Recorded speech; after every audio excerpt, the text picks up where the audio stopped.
ತುಂಬಾ ಸಿಂಪಲ್ಲಾಗಿ ಅಷ್ಟೇ ರುಚಿಯಾಗಿರುವಂತಹ ಒಂದು ಸಿಂಪಲ್ ಆಗಿರುವಂಥ ದೋಸೆ ರೆಸಿಪಿನ ನಿಮ್ಮ ಜೊತೆ ಶೇರ್ ಮಾಡ್ಕೊಳ್ತಾ ಇದ್ದೀನಿ. ಇದರ ಜೊತೆ ನೀವು ಯಾವುದೇ ಕರಿಯನ್ನು ಬಳಸ್ಕೋಬೋದು. ತುಂಬಾ ರುಚಿಯಾಗಿರುತ್ತೆ. ಬೆಳಗಿನ ಬ್ರೇಕ್ಫಾಸ್ಟಿಗೆ ಲಂಚ್ ಬಾಕ್ಸಿಗೂ ಸಹ ತೊಗೊಂಡೋಗ್ಬೋದು. ಅದ್ಭುತವಾದ ರುಚಿಯ ದೋಸೆ ರೆಸಿಪಿ ತುಪ್ಪದ ದೋಸೆ ಯಾವ ರೀತಿ ಮಾಡೋದಂತ ಇವತ್ತಿನ ವಿಡಿಯೋದಲ್ಲಿ ನಾನು ನಿಮಗೆ ತಿಳಿಸ್ಕೊಡ್ತೀನಿ. ಎಲ್ರಿಗೂ ನಮಸ್ತೆ, ನಾನು ಸುಪ್ರೀತಾ ಶೆಟ್ಟಿ. ವೆಲ್ಕಮ್ ಟು ಸ್ವಾದ. ಮೊದಲಿಗೆ ನಾನಿಲ್ಲಿ 1 ಕಪ್ಪು ರವೆಯನ್ನು ಬಳಸ್ಕೊಳ್ತಾ ಇದ್ದೀನಿ. ಇದನ್ನು ಪುಡಿ ಮಾಡ್ಕೊಳ್ತಾ ಇದ್ದೀನಿ. ನಾನಿಲ್ಲಿ ಉಪ್ಪಿಟ್ಟಿಗೆ ಬಳಸುವಂತಹ ಬಾಂಬೆ ರವೆಯನ್ನು ಬಳಸ್ಕೊಂಡಿದ್ದೀನಿ. ಚಿರೋಟಿ ರವೆ ಆದರೂ ತೊಗೋಬೋದು. ನುಣ್ಣಗೆ ಪುಡಿ ಮಾಡ್ಕೊಂಡಿದ್ದೀನಿ. ಇದನ್ನು ಒಂದು ಬೌಲ್ಗೆ ಹಾಕ್ಕೊಳ್ತಾ ಇದ್ದೀನಿ. ನಂತರ ಅದ್ರ ಜೊತೆ 1-2 ಟೇಬಲ್ ಸ್ಪೂನಷ್ಟು ಗೋಧಿ ಹಿಟ್ಟನ್ನು ಹಾಕ್ಕೊಳ್ತಾ ಇದ್ದೀನಿ. ನಂತರ ಅದಕ್ಕೆ ಒಂದು ಅರ್ಧ ಕಪ್ಪಷ್ಟು ಮೊಸರು ಹಾಕ್ಕೊಳ್ತಾ ಇದ್ದೀನಿ. ಗೋಧಿ ಹಿಟ್ಟು ಒಂದು ಅರ್ಧ ಕಪ್ವರೆಗೆ ಸಹ ಹಾಕ್ಕೋಬಹುದು. ನಂತರ ರುಚಿಗೆ ತಕ್ಕಷ್ಟು ಉಪ್ಪು ಹಾಕ್ಕೊಂಡು ಸ್ವಲ್ಪನೇ ನೀರು ಹಾಕ್ಕೊಂಡು ಸ್ವಲ್ಪನೂ ಗಂಟು ಇಲ್ಲದೆ ಇರೋ ಹಾಗೆ ಚೆನ್ನಾಗಿ ಅದನ್ನು ಮಿಕ್ಸ್ ಮಾಡ್ಕೋಬೇಕು. ಒಂದೇ ಸಲ ನೀರು ಹಾಕ್ಕೋಬಾರ್ದು, ಸ್ವಲ್ಪನೇ ನೀರು ಹಾಕ್ಕೊಂಡು ಚೆನ್ನಾಗಿ ಮಿಕ್ಸ್ ಮಾಡ್ಕೊಳ್ಳಿ.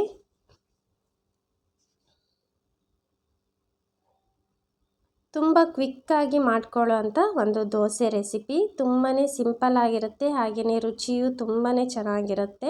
ನೋಡಿ, ಚೆನ್ನಾಗಿ ಮಿಕ್ಸ್ ಮಾಡ್ಕೊಂಡಿದ್ದೀನಿ. ಇದನ್ನು ನಾನು ಒಂದು 5-10 ನಿಮಿಷ ಹಾಗೇ ಬಿಡ್ತೀನಿ. ಯಾಕೆಂದರೆ ರವೆ ಹಾಕಿರೋದ್ರಿಂದ ರವೆ ಸ್ವಲ್ಪ ನೀರನ್ನು ಚೆನ್ನಾಗಿ ಅಬ್ಸರ್ವ್ ಮಾಡ್ಕೊಳ್ಳುತ್ತೆ. ಅದಕ್ಕೆ ಇದನ್ನು ನಾನು ಒಂದು 10-15 ನಿಮಿಷ ಹಾಗೇ ಬಿಡ್ತೇನೆ. ರವೆ ಚೆನ್ನಾಗಿ ನೆನೆಯೋ ತನಕ ನಾನಿಲ್ಲೊಂದು ಮಿಕ್ಸಿಂಗ್ ಮಾಡ್ಕೊಳ್ತಾ ಇದ್ದೀನಿ. ಇದಕ್ಕೆ ನಾನು 3 ಟೇಬಲ್ ಸ್ಪೂನಷ್ಟು ತುಪ್ಪನ ಬಳಸ್ಕೊಳ್ತಾ ಇದ್ದೀನಿ. ತುಪ್ಪವನ್ನೇ ಹಾಕ್ಕೊಳ್ಳಿ, ತುಂಬಾ ರುಚಿ ಕೊಡುತ್ತೆ. ಎಣ್ಣೆಗಿಂತ ತುಪ್ಪ ತುಂಬ ಚೆನ್ನಾಗಿ ರುಚಿ ಕೊಡುತ್ತೆ. ನಂತರ 1 ಟೇಬಲ್ ಸ್ಪೂನಷ್ಟು ಖಾರದ ಪುಡಿಯನ್ನು ಹಾಕ್ಕೊಳ್ತಾ ಇದ್ದೀನಿ. ಇದನ್ನು ಚೆನ್ನಾಗಿ ಮಿಕ್ಸ್ ಮಾಡಿ ಇಟ್ಕೊಳ್ತಾ ಇದ್ದೀನಿ ನಾನು.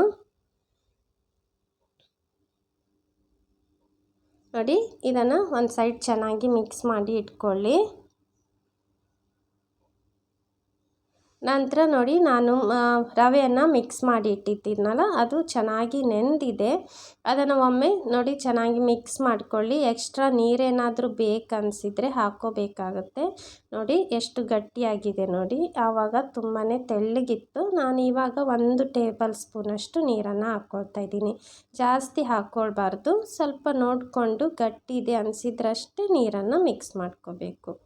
ಇದು ಇನ್ಸ್ಟೆಂಟಾಗಿ ಮಾಡೋ ರೆಸಿಪಿ ಆದ್ದರಿಂದ ಅದಕ್ಕೆ ನಾನು 1/2 ಟೀ ಸ್ಪೂನಷ್ಟು ಬೇಕಿಂಗ್ ಸೋಡಾ ಹಾಕ್ಕೋತಾ ಇದ್ದೀನಿ. ಸೋಡಾ ಬಳಸೋದು ಇಷ್ಟ ಇಲ್ಲ ಅನ್ನೋರು ಹಾಕದೇ ಇದ್ದರೂ ಪರವಾಗಿಲ್ಲ, ಚೆನ್ನಾಗಿ ಬರುತ್ತೆ. ಆದರೆ ಸ್ವಲ್ಪ ಸಾಫ್ಟಾಗಿ ಬರಲ್ಲ. ನೋಡಿ, ಇದನ್ನು ಚೆನ್ನಾಗಿ ಮಿಕ್ಸ್ ಮಾಡ್ಕೊಂಡಿದ್ದೀನಿ. ಈ ಹದದಲ್ಲಿರಬೇಕು. ನಂತರ ತವಾನ ಬಿಸಿ ಮಾಡ್ಕೊಳ್ಳಿ. ಮೀಡಿಯಮ್ ಫ್ಲೇಮಲ್ಲಿ ಬಿಸಿ ಮಾಡಿಕೊಂಡು ಸ್ವಲ್ಪ ನೀರನ್ನು ಸ್ಪ್ರಿಂಕಲ್ ಮಾಡ್ಕೊಳ್ತಾ ಇದ್ದೀನಿ. ನಾನ್ ಸ್ಟಿಕ್ ತವ ಅಂತಲ್ಲ, ಐರನ್ ತವದಲ್ಲೂ ಸಹ ಮಾಡ್ಕೋಬಹುದು ಈ ದೋಸೆಯನ್ನು. ನೋಡಿ, ಚೆನ್ನಾಗಿ ಇದನ್ನು ನೀರನ್ನು ಒರೆಸ್ಕೊಳ್ತಾ ಇದ್ದೀನಿ. ನಂತರ ಹಿಟ್ಟನ್ನು ಹಾಕ್ಕೊಳ್ತಾ ಇದ್ದೀನಿ. ಮೀಡಿಯಮ್ ಫ್ಲೇಮಲ್ಲಿ ಇಟ್ಕೋಬೇಕು. ಪ್ರತಿ ದೋಸೆ ಮಾಡುವಾಗಲೂ ಅಷ್ಟೇ ನೀರನ್ನು ನಾವು ಸ್ಪ್ರಿಂಕಲ್ ಮಾಡಬೇಕಾಗುತ್ತೆ. ಏಕೆಂದರೆ ತವ ಯಾವಾಗಲೂ ಹೀಟ್ ಜಾಸ್ತಿ ಇದ್ದರೆ ದೋಸೆ ಹಾಕುವಾಗ ಹಿಟ್ಟು ಎದ್ದು ಬಂದಂಗೆ ಆಗುತ್ತೆ. ದೋಸೆ ತವ ಹೀಟ್ ಇದ್ದರಷ್ಟೇ ಹಾಗೆ ಆಗೋದು. ಅದಕ್ಕೆ ನೀರನ್ನು ಸ್ಪ್ರಿಂಕಲ್ ಮಾಡಿಕೊಂಡ್ರೆ ಹೀಟು ಸ್ವಲ್ಪ ಕಡಿಮೆ ಆಗುತ್ತೆ. ನೋಡಿ, ಇದಕ್ಕೆ ನಾವು ಮಿಕ್ಸ್ ಮಾಡಿರುವಂಥ ತುಪ್ಪ ಮತ್ತು ಖಾರದ ಪುಡಿ ಮಿಶ್ರಣ ಏನಿದೆ ಅದನ್ನು ಚೆನ್ನಾಗಿ ಎಲ್ಲ ಕಡೆ ಸ್ಪ್ರೆಡ್ ಮಾಡ್ಕೋಬೇಕು.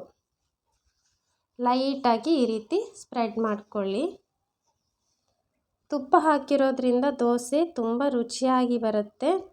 ಅದಕ್ಕೆ ನಾನು ಹೇಳಿದ್ದು ತುಪ್ಪದ ದೋಸೆ ಅಂತ. ನೋಡಿ, ಚೆನ್ನಾಗಿ ಅದನ್ನು ಎಲ್ಲ ಕಡೆ ಮಸಾಲೆನ ಸ್ಪ್ರೆಡ್ ಮಾಡ್ಕೊಂಡಿದ್ದೀನಿ. ನಂತರ ಅದರ ಮೇಲೆ ಸ್ವಲ್ಪ ನಾನು ಈರುಳ್ಳಿನ ಸಣ್ಣದಾಗಿ ಹೆಚ್ಚಿಬಿಟ್ಟು ಹಾಕ್ಕೊಂಡಿದ್ದೀನಿ. ಇದು ಆಪ್ಷನಲ್, ಇಷ್ಟ ಇಲ್ಲ ಅನ್ನೋರು ಸ್ಕಿಪ್ ಮಾಡ್ಕೋಬೋದು.